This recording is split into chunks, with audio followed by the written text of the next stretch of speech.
Hello, everyone. I'm Toby Blue. Welcome to Proof of Concept. And I'm Jason Rabinowitz. This show is brought to you by the Tasting Alliance, home to the world's most prestigious and respected spirits competitions, including the San Francisco, New York, Asia, and Latin America World Spirits competitions. The Tasting Alliance was founded by my father, Anthony Dias Blue, a pioneer who believed true craftsmanship deserves to be celebrated and that passion and integrity should always define excellence. That spirit lives on through the makers we feature here.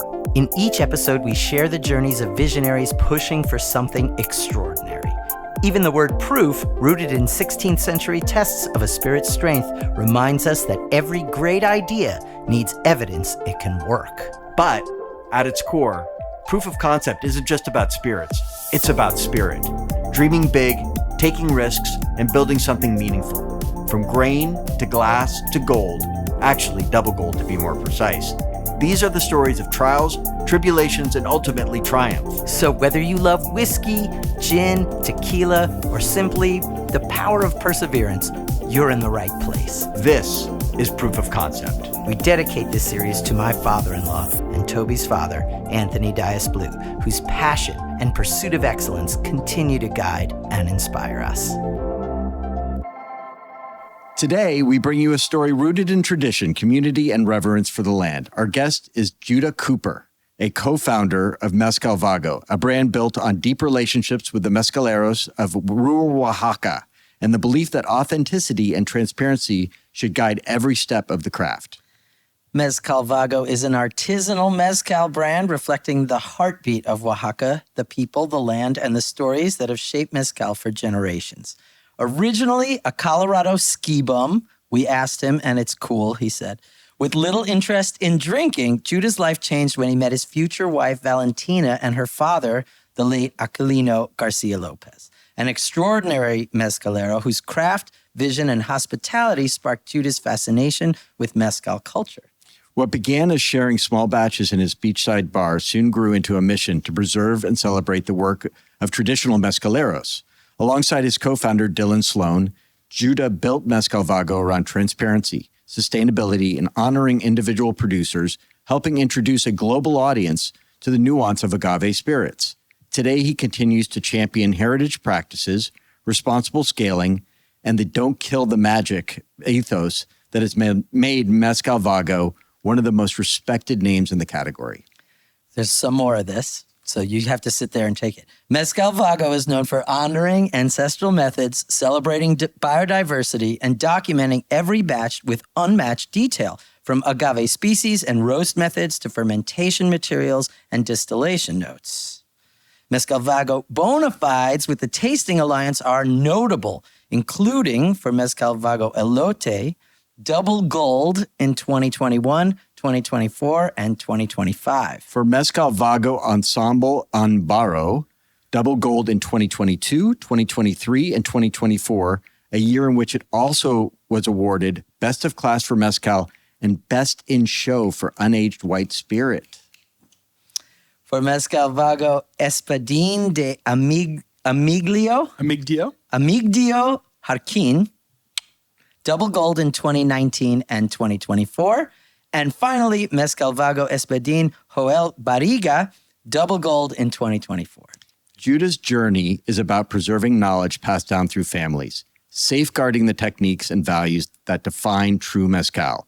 So settle in, pour yourself a glass of Mezcal Vago, and let's begin. Welcome, Judah. Thank you for joining us today. Thanks, guys. Pleasure to be here. It's funny to hear that much about myself. And, I mean, it's been a magic journey. I'm excited to share it with you guys, and thanks so much for the wonderful intro. Absolutely, absolutely. Well, take us back to the beginning. What's the first moment you encountered mezcal in Oaxaca, and what drew you in? The first time I encountered mezcal in Oaxaca, I wasn't a big drinker, but I was a ski bum. I was living in Colorado. And you're just working resort jobs. I worked every job you could imagine in Telluride, Colorado, and 2 months a year on either side of the busy seasons, the town just shuts down. All the restaurants close. You can't even afford to stay there. There's just nothing going on. You can't make any money. So we'd all save up during summer season or winter season and buy a plane ticket somewhere. We'd go to Asia. We'd go to Mexico a lot. And one year, I think 96. I bought a ticket to Oaxaca to go check out the beaches, and we flew through Oaxaca City. I was actually with the co-founder and one of my best friends, from Telluride for many years, Dylan Sloan, just randomly. And we were walking around in the Zocalo, which is the center little square area of Oaxaca City, probably 8:30 in the morning, looking for just a little breakfast spot. And we saw these kids like lighting off fireworks and celebrating and partying. And we're like, what are they doing? And apparently they had just graduated and were like making a big show of it. And so we like watched for a minute, and then we headed off down like a little callejon, like a narrow street, to look for we were just on the hunt for like a little dive to eat breakfast at. And then that group of kids came in from the other side and were like coming down the street in like a procession. And we sort of like, Dylan and I sort of tried to blend into the walls and these little doorways and make ourselves small but they weren't having it. So they grabbed Dylan and I, put us in the middle. They were celebrating. They were celebrating, and they saw a couple gringos. And they put us in the middle of the street and circled us and started chanting and raging and made us drink mezcal from actual plastic gasoline containers. Wow. And it pretty much tasted like gasoline for me at that point. I was like, this wasn't great mezcal. Looking back, and it was 8:30 in the morning. 8:30 in the morning, no breakfast. And we ended up like joining the procession. We went to their school, had a water fight with like water guns and balloons, then went home with a group of these, bought another bottle of mezcal, no breakfast. I still got a picture of Dylan sleeping on the cold tile floor next to his bed in the middle of the day. What fun. Didn't even make it into the bed. That's a great origin. That was the first time I ever tried mezcal. In the early days, you said mezcal felt familiar, like meaning someone you'd known your whole life. Does mezcal still feel that way to you today? I mean, it's just a part of my being at this point, I mean, I've learned so much from my family that I married into, and, we'll talk about all that. But mezcal is like more than being some mythical thing or like some revered thing. It's just deeply entwined in Oaxacan culture. And like, that's been my life for 15 years. So yes, it's who I am. And it feels like, it was always kind of meant to be. It's the whole journey has felt very faithful. So you went down there kind of on a lark.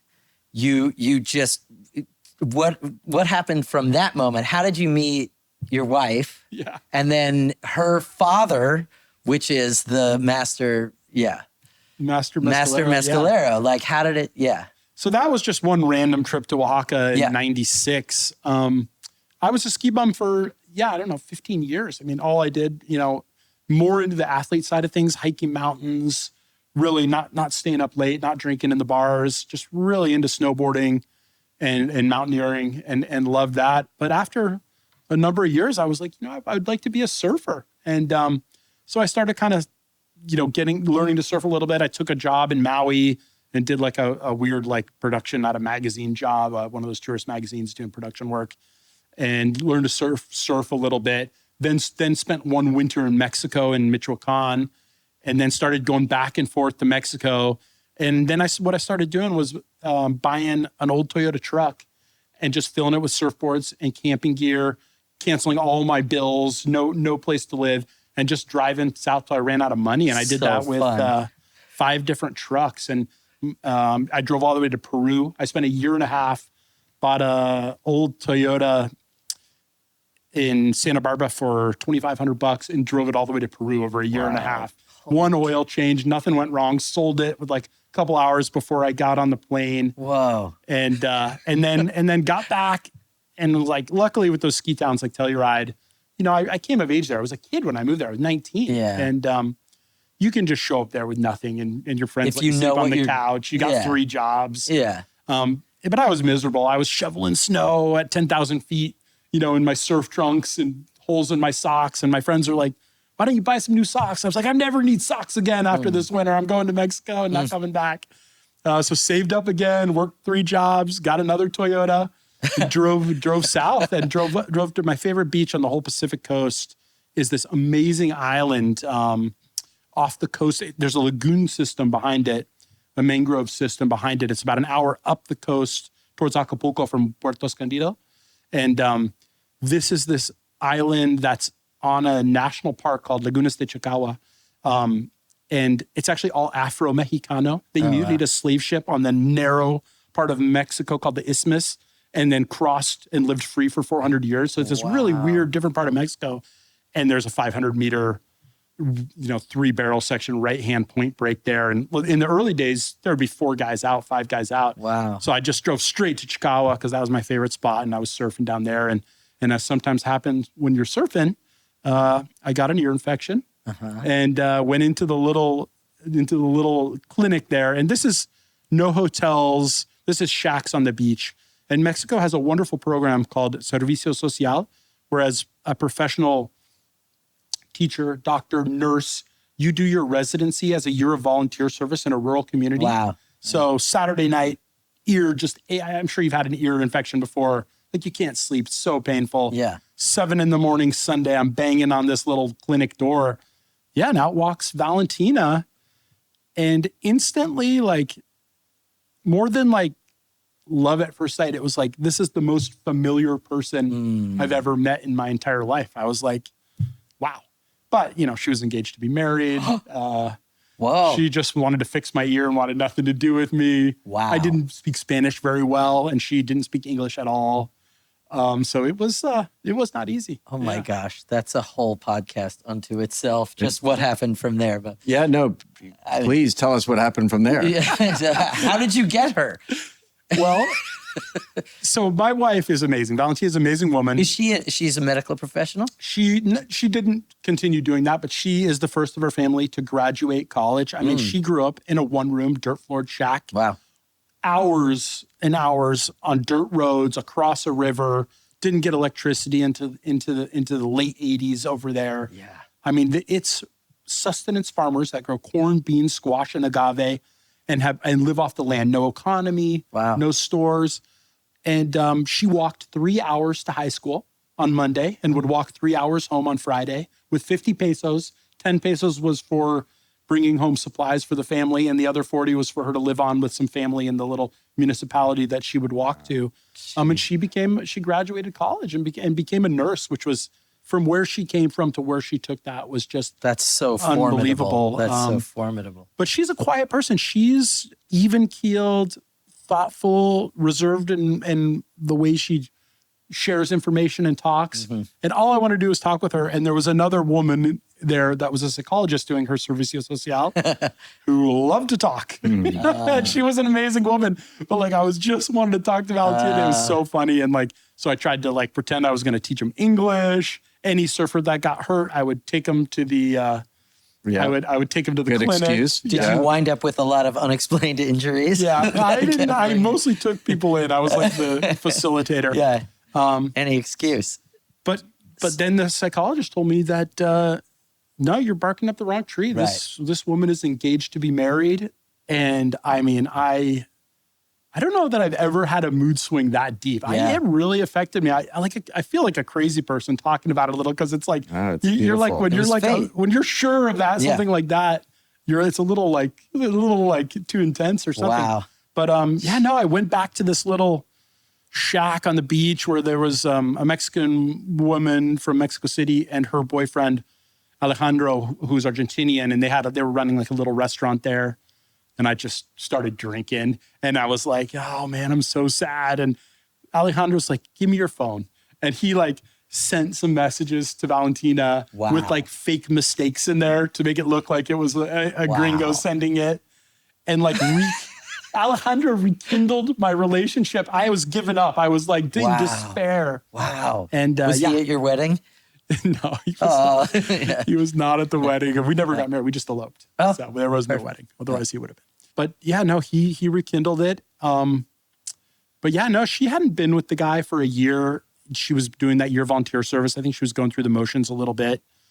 But then, we were together and we eloped, and she was pregnant, more or less in that order. Sure. And that guy hadn't been around. And we actually, in that little shack where Alejandro had his little restaurant, they left, and we took over that, and we opened our own little restaurant where I was the cook and the waiter and the bartender and all of that. And we'd been together, and she was just barely starting to show. And I walked over to the clinic one day, And, so there's no cars allowed on this little island, but there's sort of like foot traffic road and it's out in front of the clinic. There's like sort of like 3 roads come together and there's like a little grass patch in the middle. And I'm like walking over there and all the males on the island are sitting there drunk, betting on rooster fighting, cockfighting. Wow. And so testosterone hanging in the air and just all out craziness. And up walks her ex-fiance, who she told she wants nothing to do with, and he had really been out of the picture. And I could see this happening from miles away. I was like, I read all these Cormac McCarthy books, and you pretty much, you steal a horse, you ride into Mexico, and you get stabbed in jail. So I was like, I don't want to get stabbed in jail, trying to de-escalate the situation here. And I'm like, okay, talk to this guy. I told my wife, and go over there, but don't leave the area where the older woman doctor is.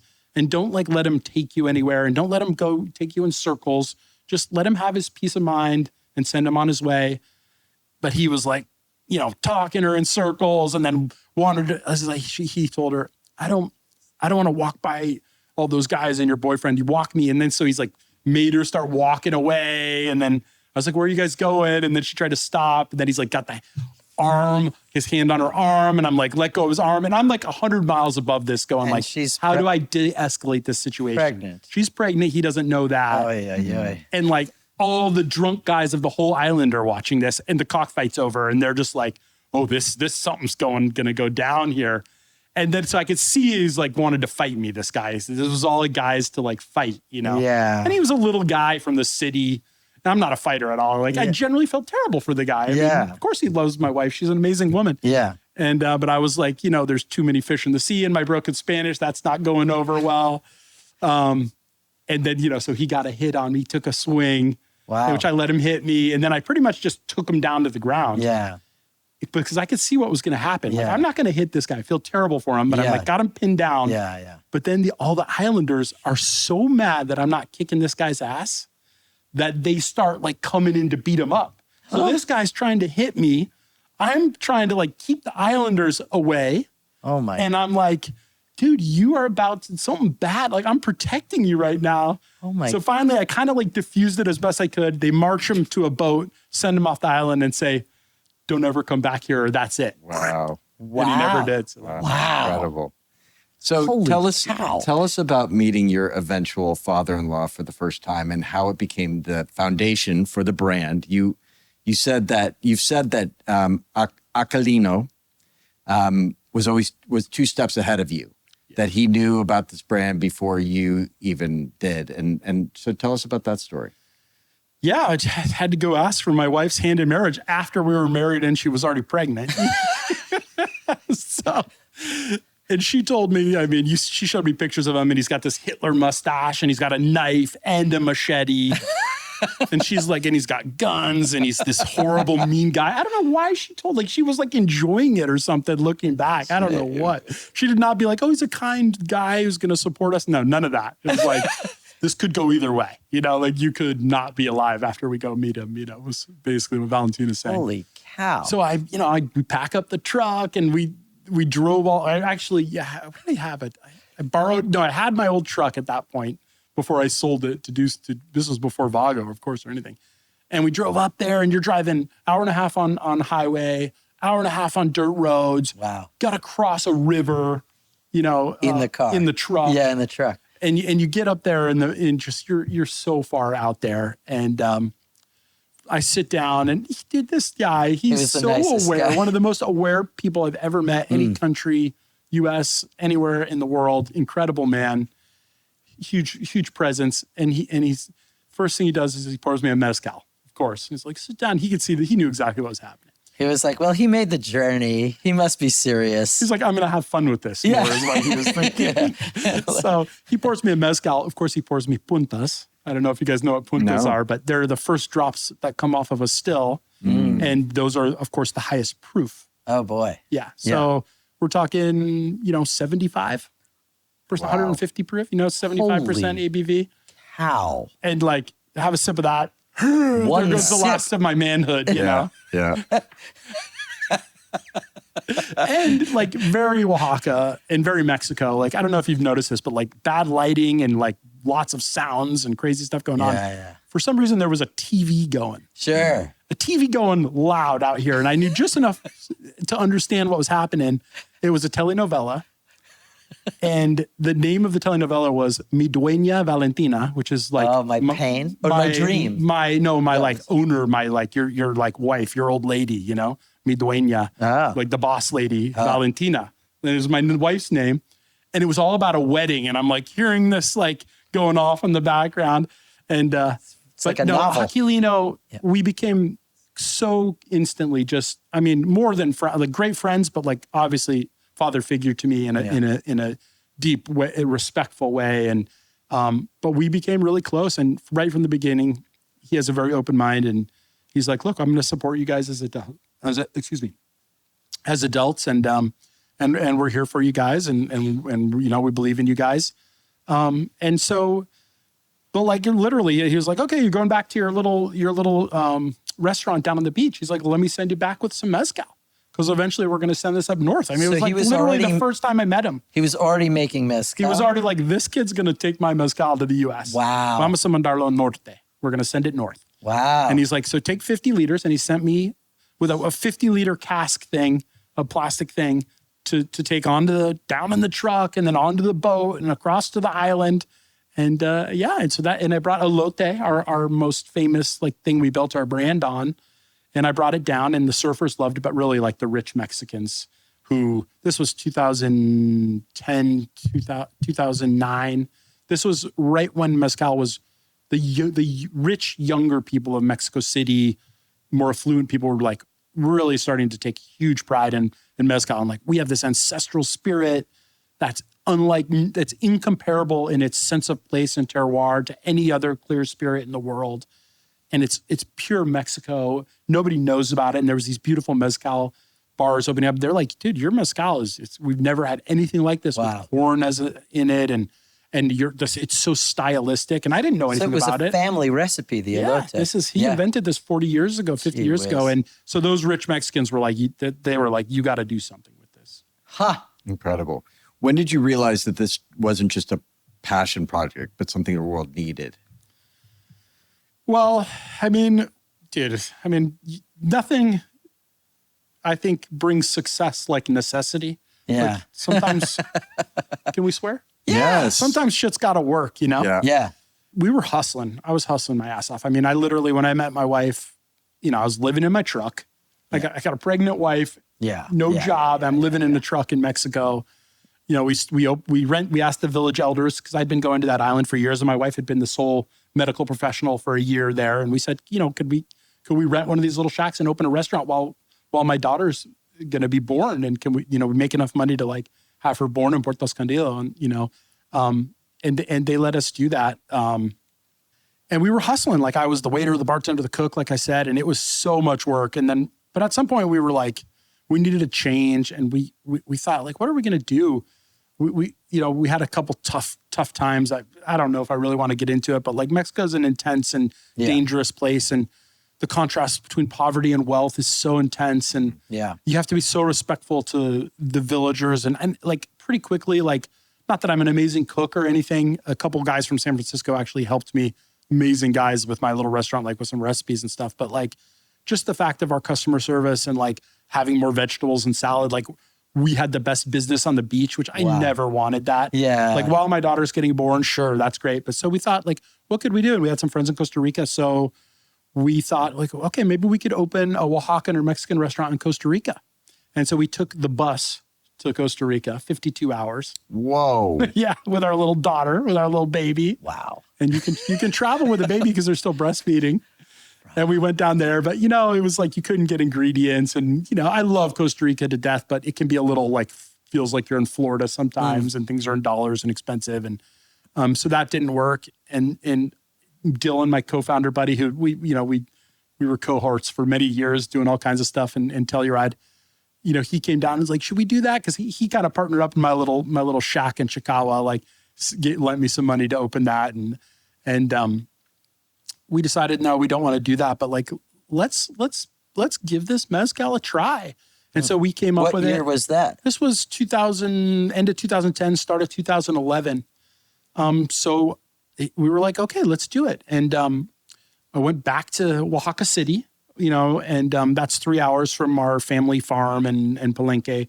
Palenque is what you call where the mezcal's made. And we decided to make a go for it. And our plan and business building, like I'm a huge believer in like maximum effort, minimum money till you know if it's going to work. Yeah.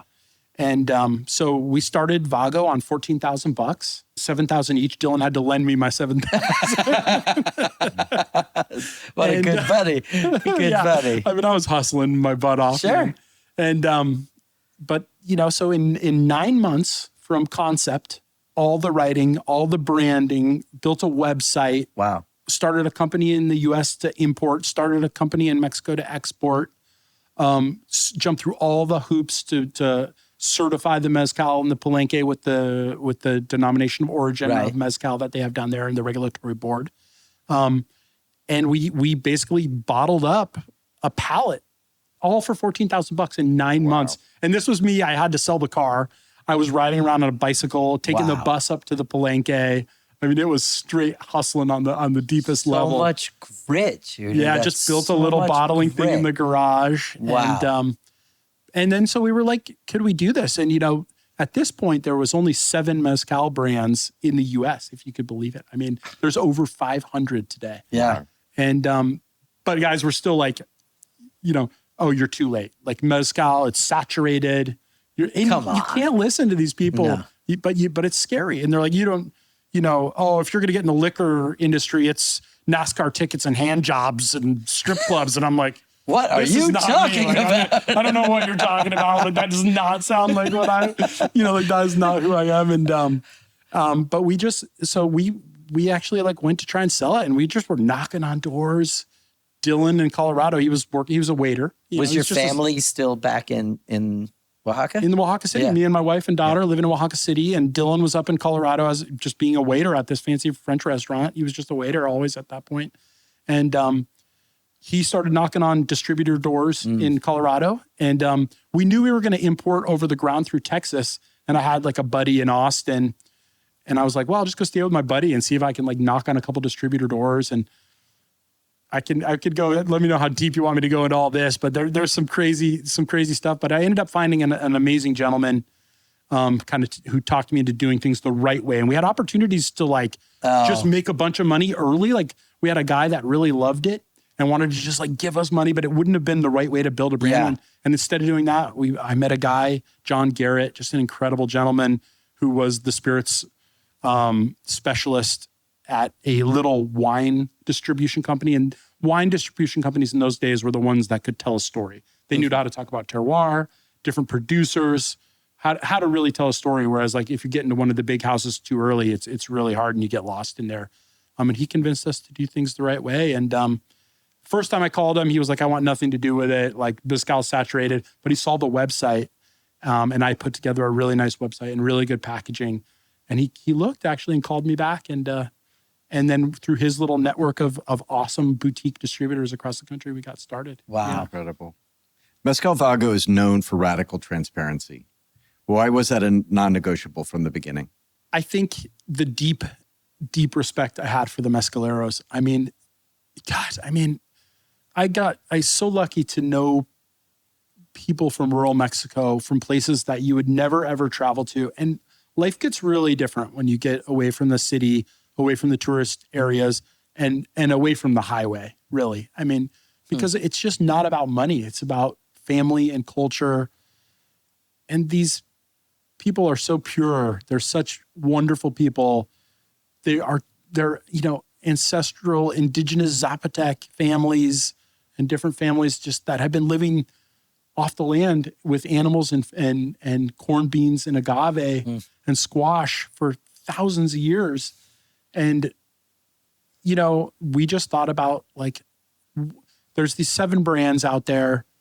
What are they doing right? And I love business, and I can talk about where I got some of that from, mostly from my mom. But I really look at, I'm a big believer in, you got to look what's out there and like, what are people doing right? How can we do that better? And then also, what can we do that's totally new and no one else is doing? But Market really, research. yeah, basically. yeah. So I was like, I think we've got a great story. I think we can be the best storytellers. I think we have the most authentic connection in that it's our family making it, and we have a foot in the door of the U.S. and Europe with just like who we are. I don't know. I'm kind of drifting away from the question a little bit, but I mean, you talk about community. How do you think you earned the trust of the mezcaleros? Yeah, and I was just talking about why we took an authentic.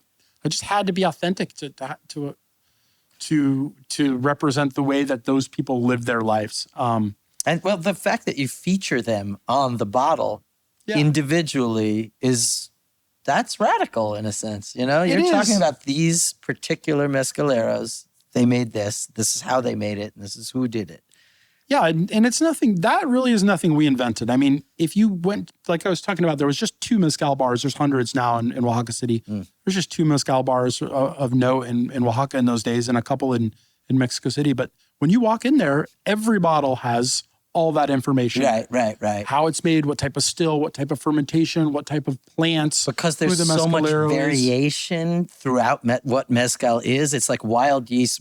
Whether you've done it on this hill or that hill, it'll change drastically how it comes out. So do you think that that's part of what developed around mezcal culture? Yeah, you have to be able to tell people, the consumer, those things. And our goal, I'm also a big believer in just like, you have to have a clear vision of why you're starting a company if you want to be successful. And we just wanted to be a conduit that directly connected these amazing families straight to the people drinking it. And so we embraced that. And, we stood on the shoulders of people that really opened the market for us. Ron Kuper and Del Maguey. They did the best job, creating a price point where you can charge what mezcal is worth with how rare agave is, and talking about this as art and culture, and it's something so much deeper than just alcohol in a bottle. But they were doing single village, and we're like, well, let's really talk about the people and the families even more than the village. And so we just tried to just keep building on that, and I'm glad we did. We pigeonholed ourselves a little bit into being like a real purist brand, but I always loved that, and we created the ethos and the words and the images and the idea, and then we had to live up to it. We sort of, now we have to be that person. You posited that, and then you had to go fill that vessel. Was there a moment early on where you felt like the mission was too ambitious? Business is so intense, and it's one thing if it's just you, but if it's like you've got your wife and your baby, and then all of a sudden you've got these mezcaleros, and we launched with 2 families with Tiore and Aquilino, and then we brought on 2 more families. It's not just 2 people. It's like 10 people in each of those towns that becomes dependent on you. So I worried all the time, and early, I loved, I'm not a great businessman. I wouldn't say that. I don't have desire to negotiate large contracts. And what I love is brand building, storytelling. That's what I truly love. And so I loved the beginning. And when we had just a little bit of money, I felt like I had to make it work, and I felt like I wanted to make it work for my family.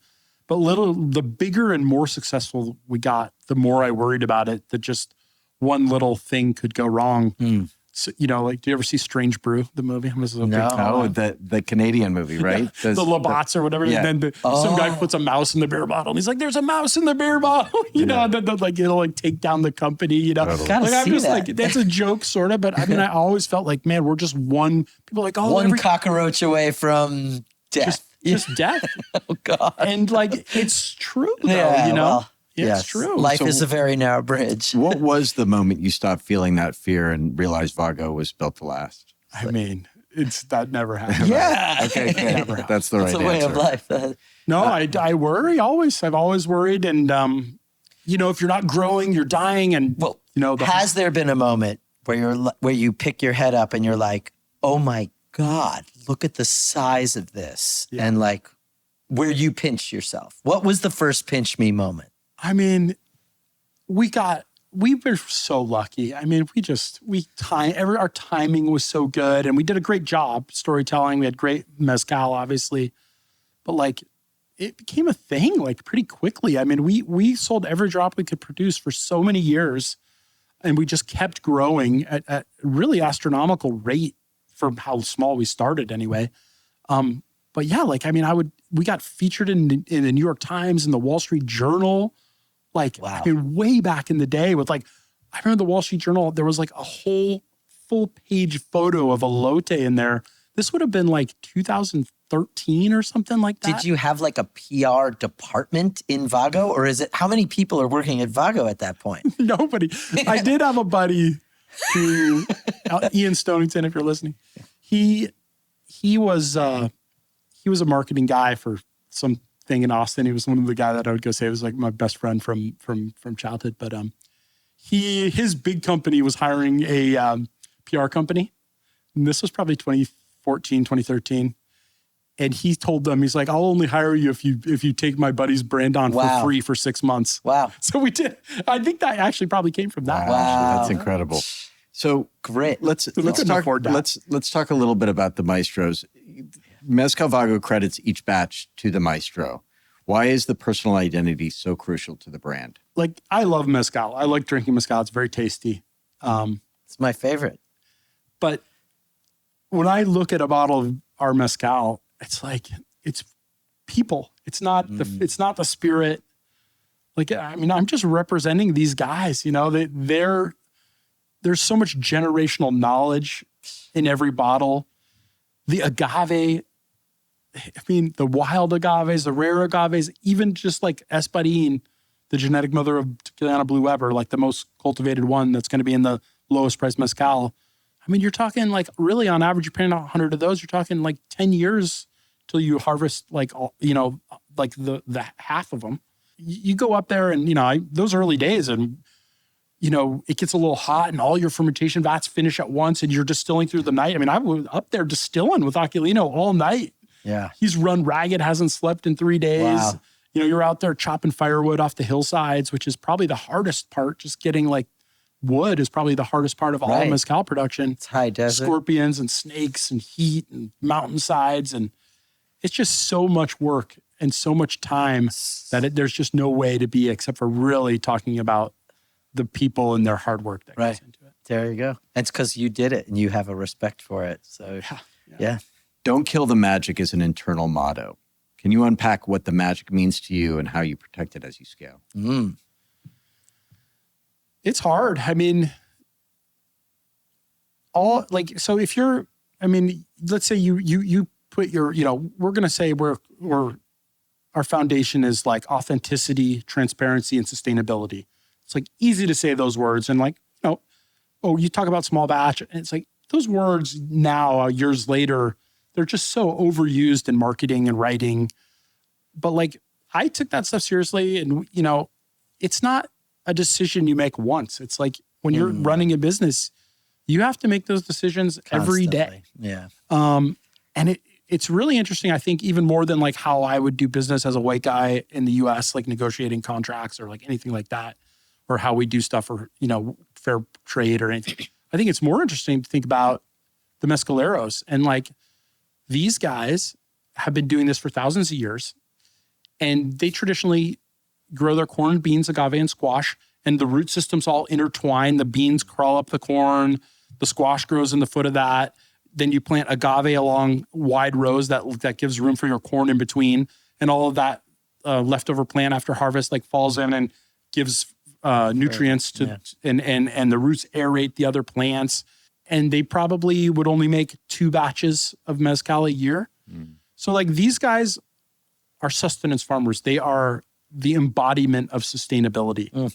But you start making mezcal all year round, you have to like really like work with the mezcaleros to say like, look guys, no shortcutting. No, we have to, this is the way we talk about it on the website. This is thousands of people have come and visited us down there at this point, which really helps raise the prize of the mezcaleros in a deep way. And I really took it, my goal to be like Inception, like the movie Inception. Like I wanted to plant seeds for the mezcaleros. If we brought on another mezcalero, like Amigio was the last one we brought on, last family, I wanted to not change his mezcal to something different from things I'd learned, but like help his mezcal be the best version of itself it could possibly be.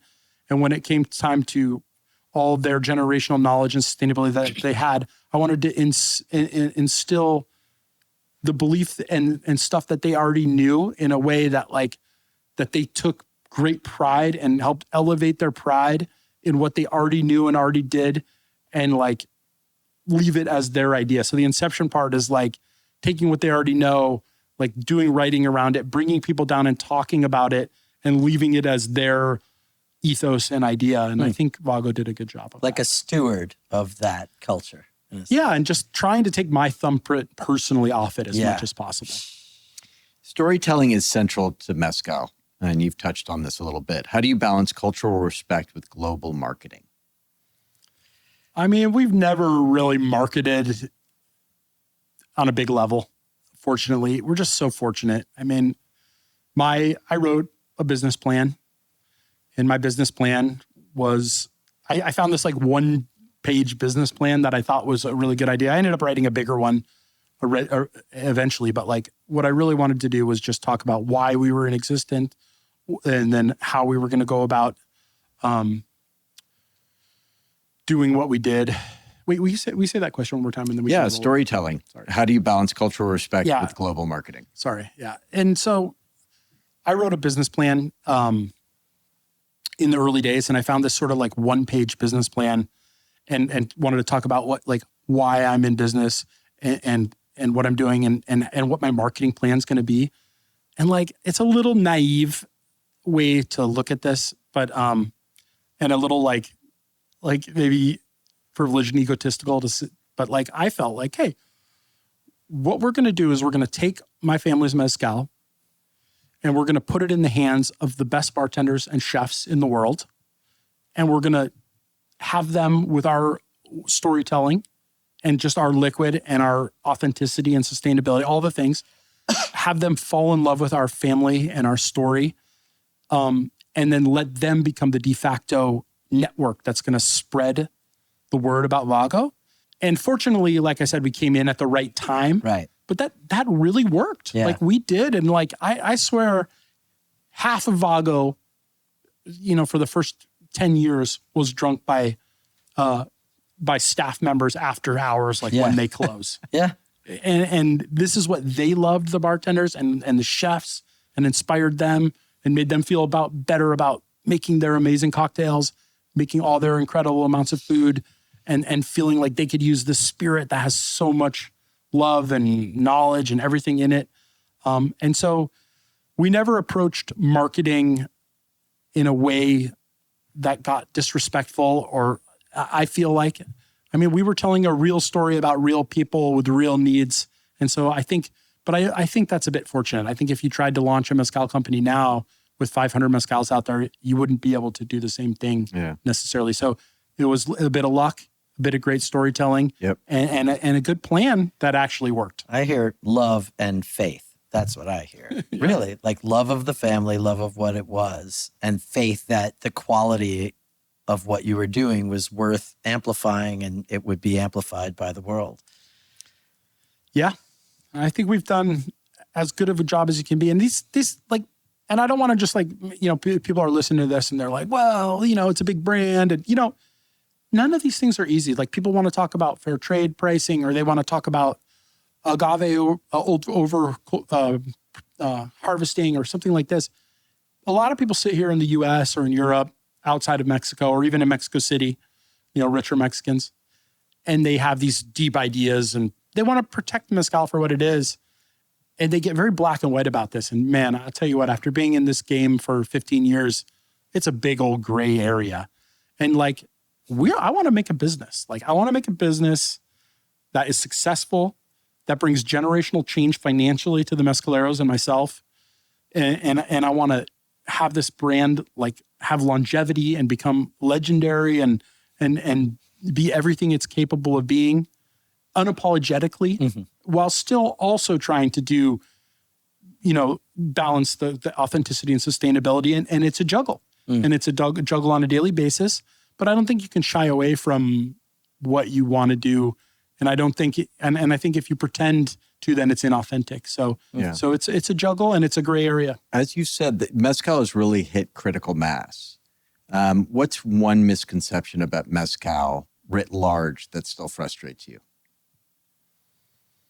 I mean, that it's smoky. I don't even taste smoke in our mezcals anymore. Yeah, you know? say more. Yeah. I think everyone's like, give me the smokiest mezcal. And like, I didn't come from the spirits world. I didn't come from the wine world. But like, I think people say smoke and they don't even know what they're saying. You know, I think when you talk about distilling a mezcal, like you look at what we wanted to do when we launched, like when we first launched, I was like, I had these like richer Mexicans, younger guys telling me about, hey, you should learn more about this and think about making a brand, right?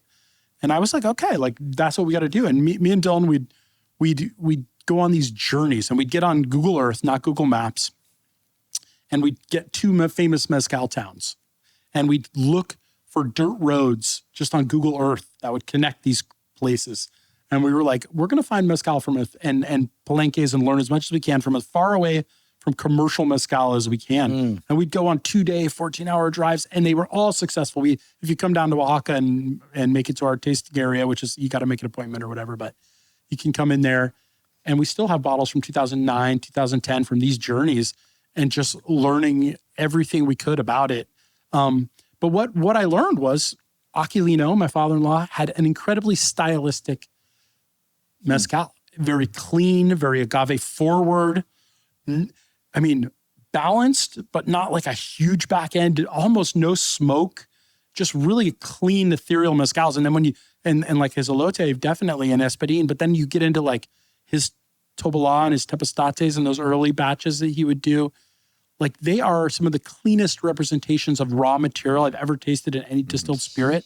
And so we were like, when I learned all about this, I was like, okay, what are we going to do? Well, we're going to start a story and bookend a story for the consumer, mostly in the US. And we didn't want to launch big in Mexico early. We didn't want to take from people in the market that they knew. We were like, okay, well, we know the US market, or we don't know it, but we're going to like, that's where we could get a foothold, and in Europe. And so we launched with Tío Rey and Aquilino. Tío Rey, as we'll get into in the tasting section when we start doing that, it's hand mashed and clay pot distilled. But like the last 20 liters that comes off the still at Aquilino's Palenque, you're talking the colas or the tails are probably 25 to 28% ABV. And with Tío Rey, you're talking the last 20 liters or 10 liters more at like 10 or 12. And so the first drops that come out, those puntas, like we talked about, that really strong stuff, those are the cleanest, lightest elements that are most representative of the raw material. And then the deeper and deeper you go into the distillation, the longer and longer you distill, the lower in proof you get, and the more volatile compounds, the esters and stuff, start coming out of there. And those... The more complex the flavor then gets? The more complex the flavor, you could start getting a much bigger finish, a more viscous texture, the more of the back end you put in. But you can start losing like light notes off the top end. And so it's a real balance and a real hand of the maker thing. And when you're talking about a crop that takes 10, 12, or if it's a rare agave like that's been in the ground 20 years, and you're tending a crop for that long, and you're going to distill it, if you're going to like make high cuts and not put a lot of that tail in, like how much of your yield are you just giving away, you know? And there's ways of reusing that and dumping it back into the first distillation and whatnot. Whoa. But that's what I found really interesting. And so that's how we wanted to sort of really frame a bookend conversation with very different mezcals and how different they taste. And that's kind of how we Incredible. You said fermentation is often a bigger flavor driver than even agave varietal. Can you walk us through a moment when wild fermentation completely transformed a batch in ways you didn't expect? Yeah, and I would love to have a story that says like, oh, like we did this like in May one day and it was like super hot and it tasted really different. I wouldn't say it's more like that. I would say like where you notice the difference is like when you're traveling around in Oaxaca, and we did these big trips, me and Dylan, right? We went all over and we went everywhere.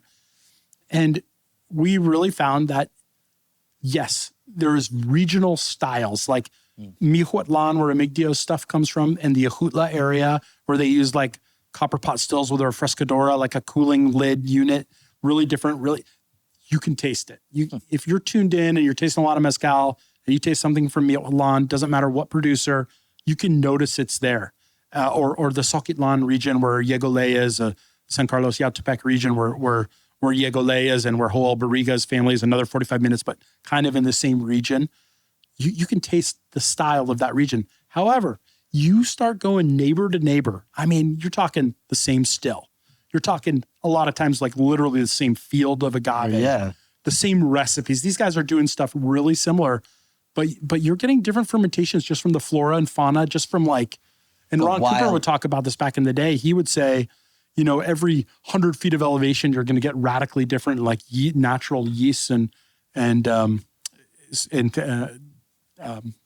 don't know, just like the elements that are creating these fermentations. Yeah. For those who don't know, mezcal is only fermented with wild yeast. So there's great variation depending on everything. Yeah. So the airborne natural microbes, just like, and so within a regional style, neighbor to neighbor with such similar cuts on the still can have such different flavors. So like I almost more than like a time of year, I would say that would blow my mind more, like the difference, like that guy down by the river and this guy like up on the hillside, how different it can taste from that. Wild. How do you approach sustainability in a world where wild agave is increasingly endangered? I mean, it was interesting. Like when we started Mezcal Vago, it was a 1.5 pesos a kilo to buy espadín. So we thought we were like God's gift to the agaveros by like paying 3 pesos and saying like, we're going to do things the right way and overpay these guys. Well, pretty soon after we started, like I would say, 7-8 years after we started, there became an agave crisis that got super intense. The price per kilo of espadín in Oaxaca got to 25 at least. And in Jalisco, at the same time, they're related. They got up to over 30. It was, I can't remember, 33, 35 we saw. I mean, think of the difference in $1.50 up to that. And it just, what was that? God, I'm like terrible at this. Sorry. No, it's wild agave, Sorry, just guys. Sustainability. Oh yeah, sustainability. My bad. And like, you gotta have to do a little bit of editing here. it's all good. So with the price of agave rising so much, what you have is you have wild agave on the hillsides, and that's fetching a much higher price than even the cultivated stuff. So you get people to start like over harvesting that and whatnot. Well, from the early days, like we could control what we could control. So we had the early idea to sort of put 3 plants in the ground for every one we took out and a lot of different varietals, really get away from wild agave and say like rare agave. Like just because a tepestate plant takes 25 years to grow on a hillside, it's like if you till the soil and you plant it and you keep the underbrush cut away, like you can harvest that same plant in sort of 10 to 12 years. So we really did what we could there and really tried to keep especially the like endemic plants from those regions in those areas and help people do that. And it got a little tight during the tightest parts of the agave crisis, which we're through now. But that's what precipitated that crisis? So it's a cyclical crisis. Whoa. And it's really simple to think about. And this is a great investment strategy for any of you listeners out there getting into agave investing. futures. Just do the opposite of what your neighbors are doing, and you'll probably do pretty well. So the price of agave is $1.50 a peso. Like you're basically, there's agave rotting in the fields because, and you've grown this plant for 10 years and it's not fetching any amount of money. You'll go make much more money just selling corn or anything you can sell. But then the price goes to 25 pesos a kilo. Everybody's planting. They're like, oh my God, it's a gold rush. Got it. And then so 10 years later, so it's economic. 10 years later, there's too much agave and the price bottoms out. Wild. And it's just this like oval rolling over. And and it happens in Jalisco, which means like agave. 10-year supposedly cycle? They don't use espadín and up there in Jalisco, but also just even like agave syrup or whatever. Like they were coming down to Oaxaca and buying a lot of it, driving the prices up there. So if your neighbors are all planting agave or doing something, just hold off and wait and watch. And then when everybody stops, that's when you dive in. So yeah, it's intense. But we did what we could by putting 3 to 1 was our motto. What did winning double gold at the San Francisco World Spirits Competition represents for you and the brand? And the second part of this question is you make a point of delivering double gold trophies directly to the palenques. How has that tradition changed the way mezcaleros see themselves in the future of their families? I revere our stuff. So like we didn't buy in too much to the agave spirit competitions early on. And frankly, we couldn't really afford to get in them. But we did really down the road, like start to see like which ones people in the industry, because we were very much an industry spirit, had respect for. And so the San Francisco Spirit Awards was the one that I knew personal people that blind tasted. And I'm like, are you getting paid? Or like, are you really tasting this stuff blind? And like, they told me like, oh no, man, we are blindfolded. We're tasting all this stuff. And then I always wondered, is like, we're going to put mezcal in there and they're going to taste a 52% ABV and then some like watered down, like with, sweetened something at 35%. It's going to taste like smooth and sweet. And like, that's what the blind taster is going to like. And like, I really was a little jaded on the whole thing. And so when we came back and started winning awards and started winning best in categories. And these are the same people that are the ones that created, like that were proselytizing for the brand, ostensibly the people with the taste. They do. And so when we started winning, it was validating on a deep level for me. Like I loved that. I thought that was really neat. And but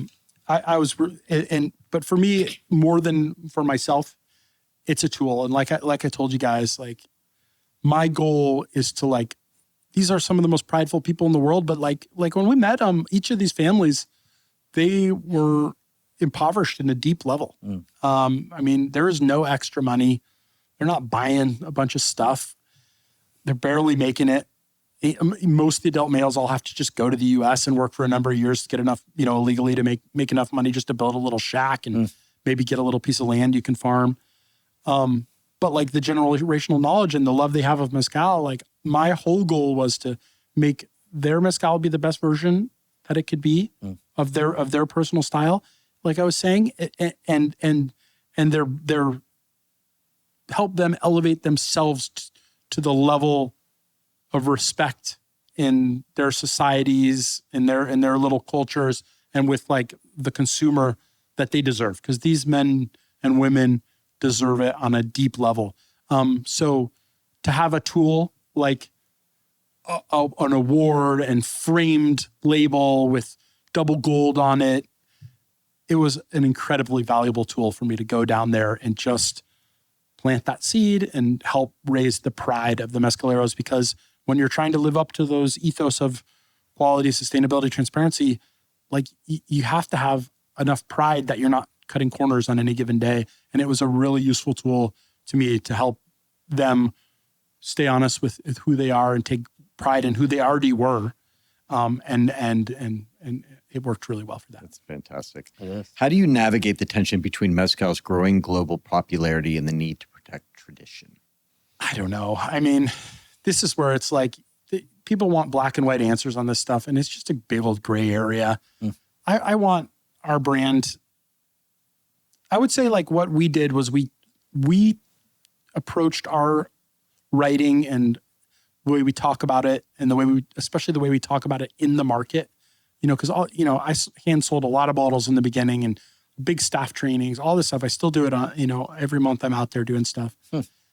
Our whole goal was to elevate the category and not our brand, not to talk down on other brands. And so I really approached it like that and doing my best to help live up to the standards created by the people I felt like were doing it right before me, and set a standard for the people coming after me that they had to live up to if they wanted to even do good business, because that's what the consumer was demanding. And I think mezcal has done that better than it's beloved and protected and cared about on a deep level by consumers and tradesmen. So we do our best with that and talking about it in an honest way. But like I said, I want a business that's successful. I want financial success for those mezcaleros and for myself.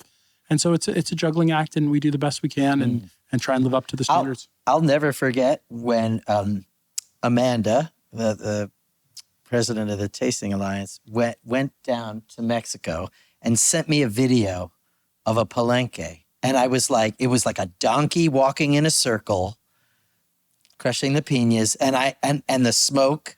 And I was like, because I was a fan of mezcal, but the first time I saw it being made, it radically transformed how I thought of mezcal. I had no idea that it was so hands-on, so analog, so traditional. It was really, it was something. And it moved me. Yeah, I think people, you can tell the stories, you can show the photos. It's like, you got to go there. You step out of your car and it just smells like smoke and roasted agave and tortillas getting handmade. Yeah, and beautiful. it's like, it's so rich and deep. And like Vago is a big for mezcal. It's a small company in the spirits world, but it's a big, it's one of the bigger, well-known brands in mezcal.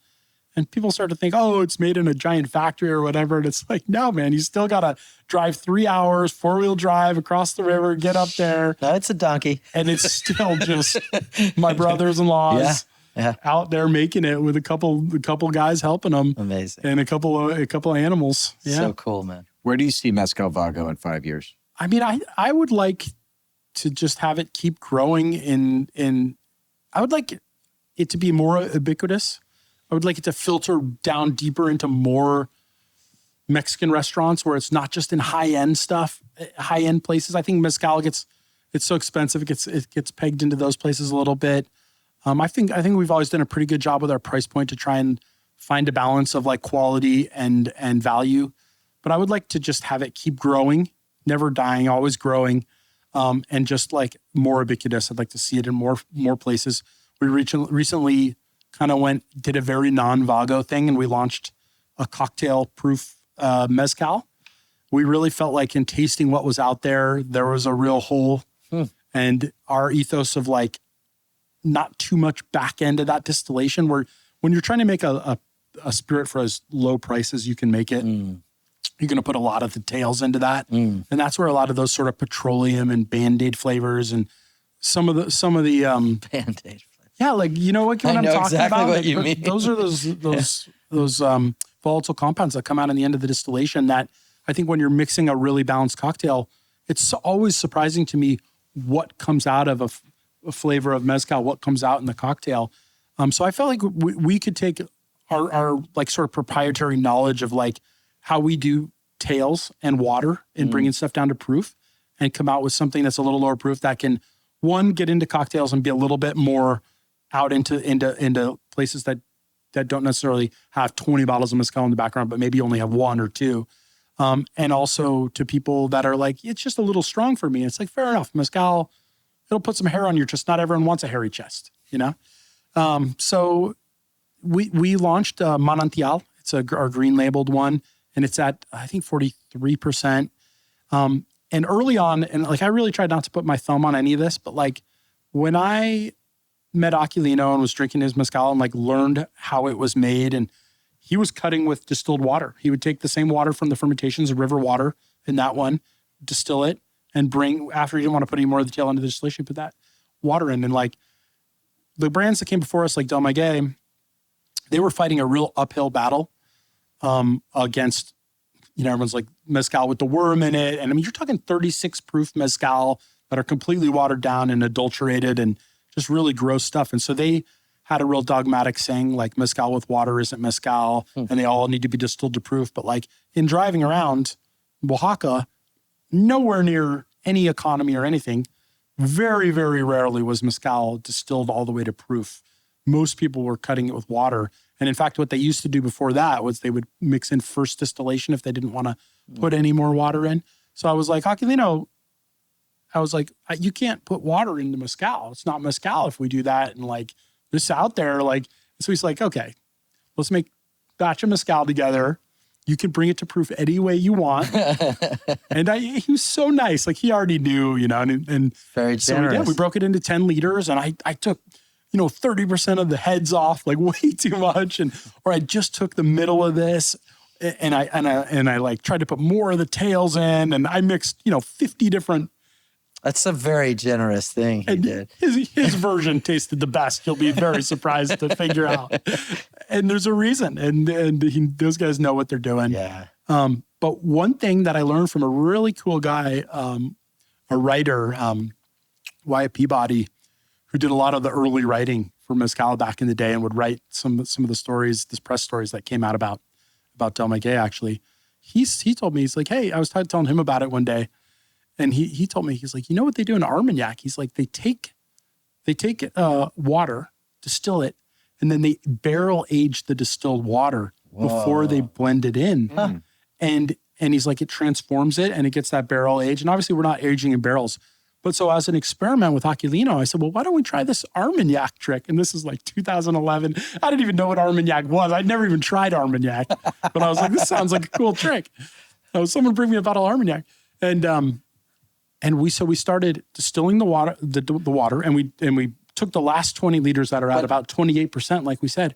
And I put the 28% in the distilled water and let it sit for 6 weeks. And it transformed from this like funky cola tasting stuff to like this minty rose water that didn't shock the mezcal when we brought it down to proof. And it's something we're real proud of.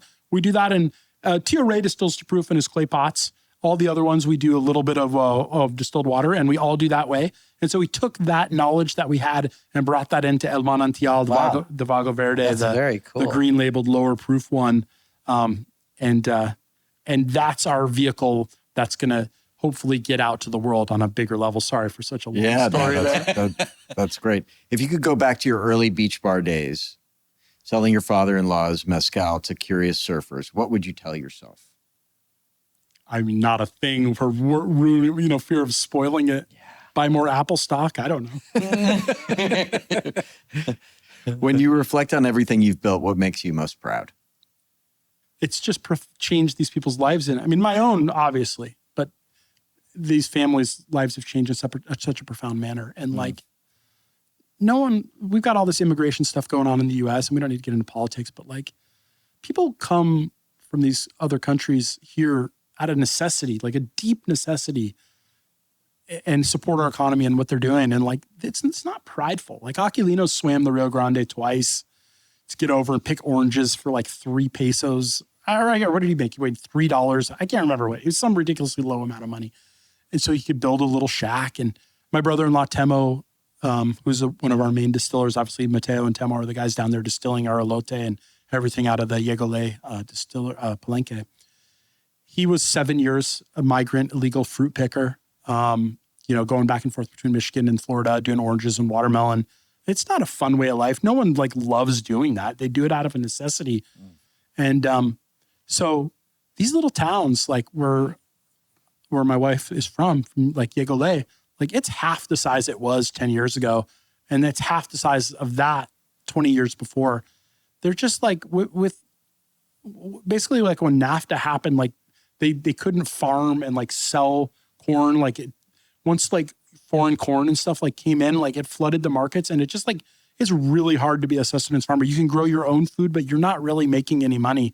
And so those towns are dying, and all the young people are leaving out of necessity. They go to the city, they go to Oaxaca City or Mexico City or the US or Europe or whatever they can get to, for at least for a short time.